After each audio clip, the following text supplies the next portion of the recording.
তো ওয়েলকাম বন্ধুরা তোমাদের চ্যানেল ডিএস সাজেশনে। তো দেখো আজকের এই ভিডিওতে আমরা একটা গুরুত্বপূর্ণ টপিক আলোচনা করব। তোমরা থাম্বনেল দেখেই বুঝতে পেরেছো যে আজকে আমরা আলোচনা করতে যাচ্ছি যে তোমাদের দর্শনের ক্লাস 12 এর দর্শনের অবরোহ পাঠের 5 নম্বর অধ্যায় অর্থাৎ পঞ্চম অধ্যায় আছে নিরপেক্ষ ন্যায়। সেখানে একটি জিনিস করতে আমাদেরকে বৈধতা বিচার। আর এই বৈধতা বিচার করতে গেলে সব থেকে বড় যে ইম্পর্টেন্ট জিনিসটি সেটি হলো ওই বৈধতা বিচারের দোষ ধরা, অর্থাৎ কোন বিচারটি অশুদ্ধ হলে কি দোষ আসে, অর্থাৎ দোষ কত রকমের হয় বা কত প্রকার হয় সেটা জানবো, কিভাবে এই দোষগুলো ধরতে হয় সেটাও কিন্তু আজকে প্রসেস আমরা শিখে নেবো, বা কোন পদ্ধতিতে করলে সব থেকে আগে তুমি নির্ভুলভাবে ওই দোষটা ধরতে পারবে। তো দেখো, তো তোমাদের ব্যবহারিক ক্ষেত্রে দোষ মোট 6টা হয়ে থাকে। এই 6টা দোষের মধ্যে তোমাদেরকে এইচএস পরীক্ষার মধ্যে ঘুরিয়ে ফিরিয়ে দেয়, সবগুলো করার দরকার নেই, কিন্তু সবগুলো জানার দরকার আছে। কিন্তু আমরা প্র্যাকটিক্যালি যেটা করব ওই 6টা দোষই আমরা এই ক্লাসের মাধ্যমে করব। কিন্তু আজকে তোমাদের জন্য রেখেছি দেখো না, বৈধতা বিচার, নিরপেক্ষ ন্যায় কি দোষ ধরা, কিভাবে আমরা এই দোষগুলো ধরবো, আর দোষের নামগুলোও বা কি বা কত নম্বর নিয়ম লঙ্ঘন করলে এই সমস্ত দোষ আছে। তো দেখো তোমাদের জন্য এখানে 3খানা দোষ রেখেছি। এই 3টি দোষ কিভাবে আসে বা কি কত নম্বর নিয়ম লঙ্ঘন করলে বা কোন বৈধতা বিচারের ক্ষেত্রে এইগুলো আসে তোমাদের জন্য একবার দেখিয়ে দিই। তো আমি 3টি দোষ রেখেছি। একটা হলো দোষের নামটা দেখে নাও, বলছে দুটি নঙার্থক হেতু বাক্যজনিত দোষ। তো তোমরা এখানে দেখেই বুঝতে পারছো, বলছে দুটি নঙার্থক হেতু বাক্য, অর্থাৎ হেতু বাক্য দুটি যদি একই সঙ্গে নঙার্থক আসে, নঙার্থক বচন কোনগুলো? দুটি বচন আমাদের নঙার্থক, একটা হলো ই এবং একটা হলো ও। এই দুটো বচন এলে তখন নঙার্থক জনিত দোষ ঘটে। কখন না হেতু বাক্য দুটো জানি। তো আমরা জানি নিরপেক্ষ ন্যায় একটি মাধ্যম অনুমানের অন্তর্গত, আর এই মাধ্যম অনুমানের দুটি হেতু বাক্য থাকে, সাথে একটি সিদ্ধান্ত থাকে। তো দেখো এখানে কত নম্বর নিয়ম লঙ্ঘন করলে, বলছে পঞ্চম নিয়ম, 5 নম্বর নিয়ম যদি লঙ্ঘন করা হয়, অর্থাৎ নিরপেক্ষ ন্যায়ের যে 10খানা নিয়ম আছে, এই 10খানা নিয়মের মধ্যে যদি 5 নম্বর নিয়মটি লঙ্ঘন করা হয় তাহলে এই দোষটি ঘটে। তো দেখো এরপরে কি আছে না, অব্যাপ্য হেতু দোষ বলে একটি দোষ আছে। কি বললাম? অব্যাপ্য হেতু দোষ। অব্যাপ্য হেতু দোষ। আচ্ছা, ব্যাপ্যপদ অব্যাপ্যপদ এগুলোকে আমরা জানি? অনেকেই জানে, অনেকেই জানে না। যদি না জেনে থাকো অবশ্যই কমেন্ট করে জানিয়ে আমরা সেই মতো একটা ভিডিও তোমাদের সামনে তুলে ধরবো, একদম সহজভাবে, একদম সহজ সরল ভাষায় খুব সহজভাবে বোঝানোর চেষ্টা করবো ওই অব্যাপ্য ব্যাপারটা। তো এই অব্যাপ্য হেতু দোষটা কত নম্বর নিয়ম লঙ্ঘন করলে না, 3 নম্বর নিয়ম লঙ্ঘন করলে এই দোষটি ঘটে। এরপরে আসবো আমরা, আছে আর একটি দোষ, সেটা হলো চারিপদ ঘটিত চতুষ্পদী দোষ। আচ্ছা, আমরা তো জানি নিরপেক্ষ ন্যায়ের ক্ষেত্রে 3টি পদ থাকে বা মাধ্যম অনুমানের 3টি পদ থাকে, কিন্তু এখানে বলছে চারিপদ ঘটিত, অর্থাৎ তাহলে মনে হয় যে 3টির বেশি অর্থাৎ 4টি পদ এলেই মনে হয় এই দোষটা ঘটে, তাই না?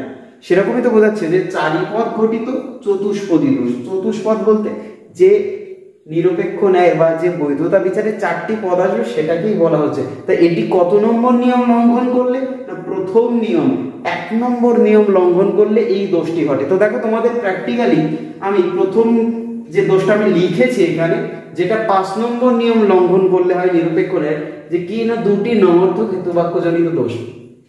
দেখো পঞ্চম নিয়মে, নিরপেক্ষ ন্যায়ের 5ম নিয়মে বলা হয়েছে যে প্রত্যেকটি নিরপেক্ষ ন্যায়ের ক্ষেত্রে 2টি করে হেতু বাক্য থাকবে, এবং এই হেতু বাক্য দুটি যে কোনো একটি বাক্য, অর্থাৎ এই হেতু বাক্য দুটির যে কোনো একটি বাক্য অবশ্যই সদর্থক বচন হবে। যদি উভয় একসাথে নঅর্থক বচন আসে তাহলে কিন্তু দোষ ঘটে, এবং যে দোষটি ঘটে, অর্থাৎ এই 5ম নিয়মটা কিভাবে লঙ্ঘন করা যায়, অর্থাৎ লঙ্ঘন করা তার না মানা। আমি কিভাবে মানছি না, নিয়মে বলে দিয়েছে যে হেতু বাক্য দুটো একই সঙ্গে নঅর্থক হবে না, আর যে কোনো একটাকে সদর্থক হতেই হবে। যদি দুটো একই সঙ্গে সদর্থক হয় তাহলে ঝামেলা নেই, যদি একই সঙ্গে নঅর্থক হয়। দেখো একটি উদাহরণ আমরা লিখেছি, বৈধতা বিচারের একটা উদাহরণ। এটা হলো প্রধান হেতু বাক্য, এটা অপ্রধান হেতু বাক্য এবং এটা সিদ্ধান্ত। এটা আমরা তো জানি যে এটা কিভাবে বের করতে। আচ্ছা দেখ, যদি তুমি বৈধতা বিচার না শিখে থাকো, অর্থাৎ কিভাবে আমরা সিদ্ধান্ত বৈধতা বিচারের গঠনটা করব, যদি না জেনে থাকো অবশ্যই ডেসক্রিপশন বক্সে এই সংক্রান্ত 2খানা ভিডিও আছে। ওই 2টি ভিডিও তুমি দেখলেই খুব সহজেই শিখে যেতে পারবে যে এই গঠনটা কিভাবে করতে হয়। তো দেখো এখানে তোমাদের বলে রাখি, এটা হলো প্রধান হেতু বাক্য। কি আছে না, কোনো সরীসৃপ নয় পাখি, এটি একটি উদাহরণ। এটি কোন বচন দাঁড়িয়েছে না, এটি ই বচন। এরপরে অপ্রধান হেতু বাক্য কি আছে? আচ্ছা, এই হেতু বাক্যের আর একটা নাম আছে, আর একটা না, আরো অনেকগুলি নাম। কি কি জানো? এই হেতু বাক্যের আর দুটো সিমিলার ওয়ার্ড বা একই ধরনের নাম, সেটা হলো আশ্রয় বাক্য, যুক্তি বাক্য, এছাড়াও অনেক কিছু বলে তর্ক বাক্য বলে থাকে অনেকে। তো দেখো এখানে অপ্রকাশিত বাক্যটা কি আছে, না কোনো মাছ নয় সরীসৃপ। আচ্ছা এটিও কি বচন বলো তো? এটিও ই বচন। আমরা জানি যে ই বচনের গুণ সবসময় কি হয়? গুণ সবসময় নঅর্থক হয়, তাই না? হেতু বাক্য দুটো একই সঙ্গে নঅর্থক আছে। তো আমরা যখনই নিরপেক্ষ ন্যায় গঠন করা হয়ে যাবে, চোখে চোখেই এই দোষটি ধরে ফেলবো। যখনই নিরপেক্ষ ন্যায় গঠনটা হয়ে যাবে, দেখবো যে হেতু বাক্য দুটি একই সঙ্গে নঅর্থক বচন এসছে কিনা। অর্থাৎ নঅর্থক বচন তো শুধু ই বচন না, ও বচনও আছে। আচ্ছা যদি দেখা গেল এটা ও বচনেরও, এটা ই বচনেরও, কিংবা এটি আমাদের ও বচন হলো, এটাও ও বচনেরও, কি হবে? আচ্ছা গুণ তো একই, দুটোই নঅর্থক। তাহলে নিয়মটা লঙ্ঘন করেছে, বলছে একই সঙ্গে যেন নঅর্থক না হয়, একটা অন্তত সদার্থক হতেই হবে। যদি দুটো সদার্থক হয় কোনো ঝামেলা নেই বা কোনো নিয়ম লঙ্ঘন করা হবে না। যখন দুটি এরকম নঅর্থক বচন আসবে, হেতু বাক্য দুটো অনলি, তাহলেই এই দোষটি ঘটে। অর্থাৎ এখানে প্রথম নিয়মটা লঙ্ঘন করা হয়েছে, তাই দোষটার নাম হলো দুটি নঅর্থক হেতু বাক্য জড়িত দোষ। কত নম্বর নিয়ম লঙ্ঘন করছে? না 5 নম্বর, অর্থাৎ পঞ্চম নিয়ম লঙ্ঘন করলে এই দোষটি ঘটে। তাহলে বোঝা গেল। এরপরে আসবো আমরা অব্যাপ্য হেতু দোষে।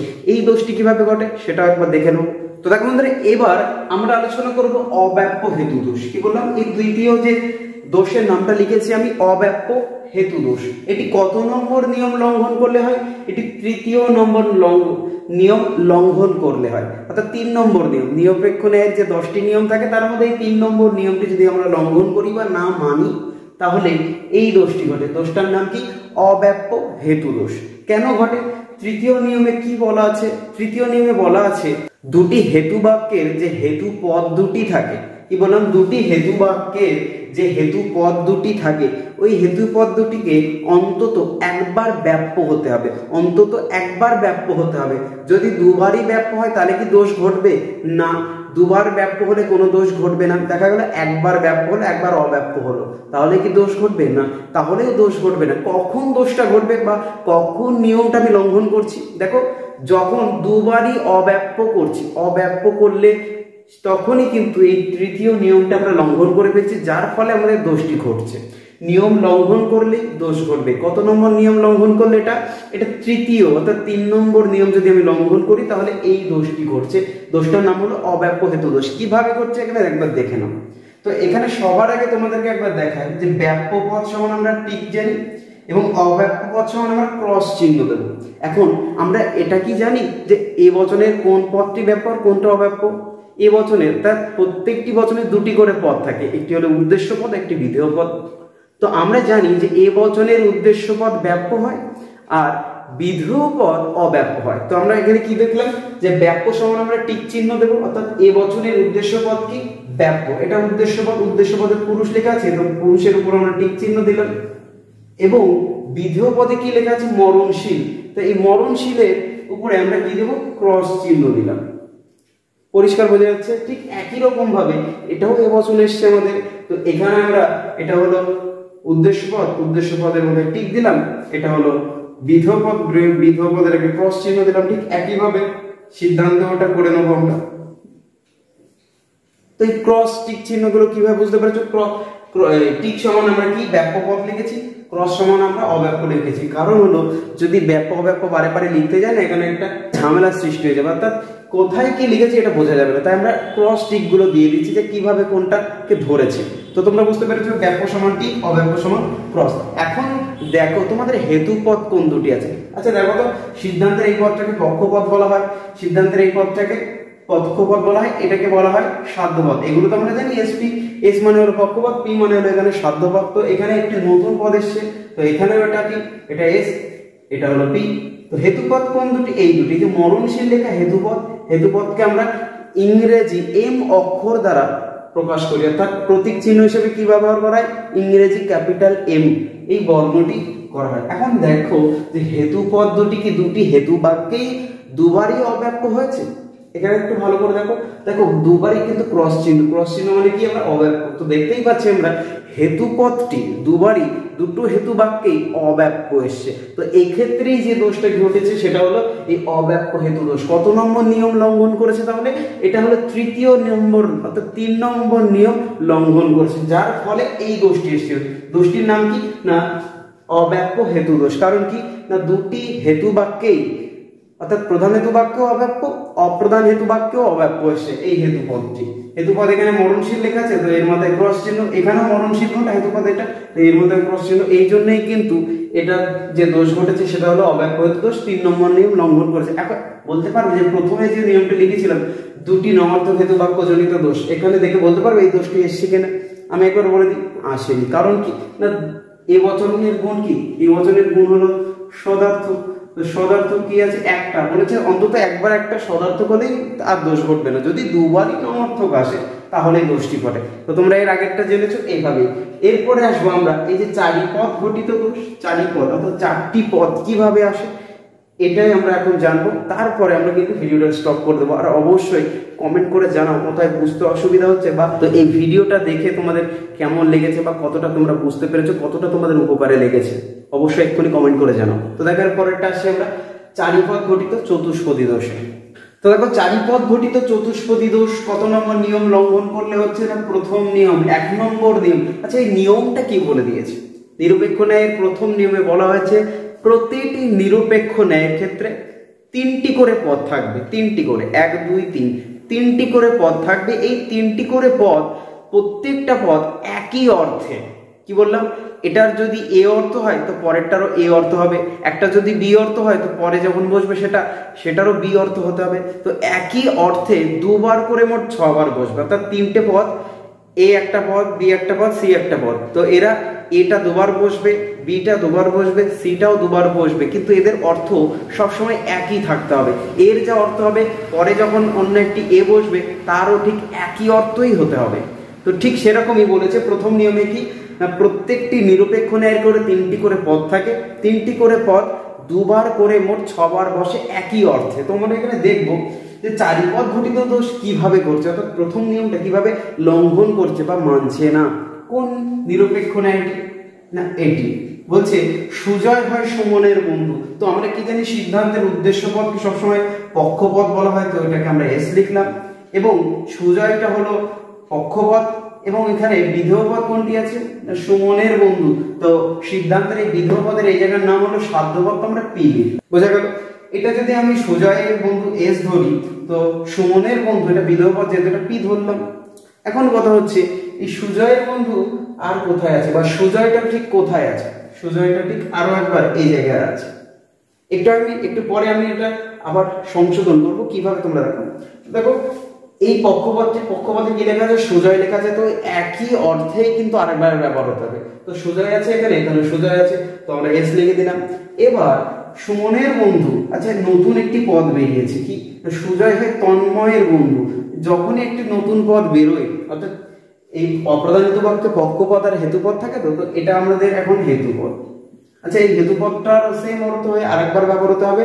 আরেকবার সুমনের বন্ধু, এটা একই অর্থেও কিন্তু আরেকবার ব্যবহার হতে হবে। আচ্ছা দেখো সুমনের বন্ধু কোথাও লেখা আছে? আছে, এই যে লেখা আছে। তো এটা আমরা লিখে দিলাম পি। আচ্ছা আরেকবার ব্যবহার হতে হবে কোনটা? না হেতুপদটা একবার ব্যবহার হয়েছে, আরেকবার ব্যবহার করতে হবে। কোথায়? না এখানে লেখা আছে তন্ময়ের বন্ধু। ঠিক তন্ময়ের বন্ধুটা অন্য জায়গায় লেখা আছে। আচ্ছা এই যে লেখা আছে, তাই? আচ্ছা এখানে কি কোনো একটা জিনিস তফাৎ একটু লক্ষ্য করতে পারছো? এখানে লেখা আছে তন্ময়ের বন্ধু, কিন্তু এখানে লেখা আছে শুধু তন্ময়। তো তন্ময় আর তন্ময়ের বন্ধুর মধ্যে তো একটি তফাৎ আছে। তো এই কারণেই এটি কিন্তু 4 নম্বর সেই পদটি, অর্থাৎ নতুন যে পদটি বেরিয়েছে এই পদের কোনো নাম নেই। কারণ আমরা জানি 3টি মাত্র পদ, একটি হলো পক্ষ, একটি সাধ্য এবং একটি হলো হেতু। তো এই 3টি পদ আমরা পেয়েছি, কিন্তু হেতু পদটা আমরা দুবার ব্যবহার করতে পারছি না। তাহলে কি 1 নম্বর নিয়ম পালন করা হচ্ছে না? এখানেই কিন্তু তোমাদের নিয়মটা লঙ্ঘন হয়ে গেছে। তো আমরা এখানে আর যখনই দেখবো যে এরকম পদ এসে, তো এগুলো আর আমরা লিখবো না, কারণ এগুলো তো কোনো যুক্তিই নেই। কারণ এখানে 4টি পদ, কোনটাকে কি লিখবো আমরা নিজেরাও জানি না। তো এটার আর লেখার দরকার নেই যে কোনটাকে কি পদ বলা হচ্ছে। তো তোমরা এখানে দেখতে পাচ্ছ নিয়মে বলে দিয়েছে প্রত্যেকটি নিরপেক্ষ ন্যায়ের ক্ষেত্রে 3টি পদ থাকবে। 3টি পদ একই অর্থে দুবার করে মোট 6 বার বসবে। এই 6 বার কিন্তু আমরা এখানে বসাতে পারিনি, 5 বারই বসছে এবং নতুন একটি পদ এসে 6 বার বসেছে, কিন্তু নিয়মে বলে দিয়েছে একই অর্থেই তোমাকে বসাতে হবে, অন্য কোনো অর্থ হলে কিন্তু হবে না। তো এখানেই যে দোষটি ঘটেছে সেটা হলো চারিপদ ঘটিত চতুষ্পদী দোষ। তো বোঝা গেল আজকের এই ক্লাসটি কিন্তু অত্যন্ত গুরুত্বপূর্ণ। যদি ভিডিওটি ভালো লেগে থাকে অবশ্যই এই ভিডিওটি এক্ষুনি তোমাদের বন্ধুদেরকে শেয়ার করে দাও, আশা করি তারাও একটু হলেও লাভবান হতে পারবে। তো এছাড়াও আরো যে সমস্ত দোষগুলো আছে সেটা আমরা সেকেন্ড পার্টে করবো, এটা হলো পার্ট নাম্বার 3। তো পার্ট 4-এ আবারও এরকমই আরো 2-3টে দোষ আছে, সেগুলো নিয়ে আলোচনা করব। কারণ একটি ভিডিওর মধ্যে যদি সবগুলো আমরা আলোচনা করতে থাকি তো মাথায় কিছুই আসবে না, বরং সেটা আরো গন্ডগোল হয়ে যাবে। তো চেষ্টা করো পরের ভিডিওতে তোমাদের বাকি দোষটি দিয়ে দিতে। তো চ্যানেলে নতুন হয়ে থাকলে অবশ্যই চ্যানেলটিকে সাবস্ক্রাইব করে রাখো। যদি ভিডিওটি একবারও মন থেকে ভালো লেগে থাকে অবশ্যই কিন্তু কমেন্ট করো এবং বন্ধুদেরকে এক্ষুনি শেয়ার করে দিতে ভুলো না। তো দেখা হচ্ছে আবার পরবর্তী ক্লাসে, ততক্ষণ সবাই ভালো থাকো, সুস্থ থাকো।